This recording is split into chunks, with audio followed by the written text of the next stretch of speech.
kitchen. I would say it took me probably about an hour all in, which wasn't too bad. I was really actually very impressed with the instructions. Everything is very clearly labelled and the instructions are really easy and simple to follow. One tip I would say is each thing has a sticker on it to let you know that this is piece 1, this is piece 2.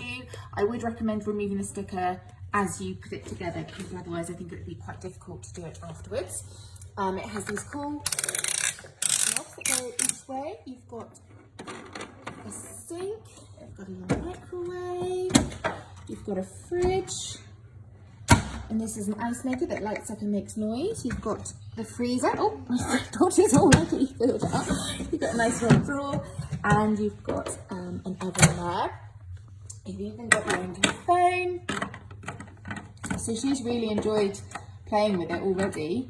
You get a few little accessories. You get some saucepans as well. Really happy with the quality.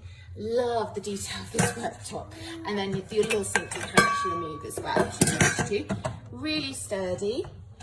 Great quality, and I think would be ideal for, my daughter's just about to turn 5 and she's really enjoying it. I would say it's probably ideal for that 2 to 6 year old mark, possibly 2 to 4.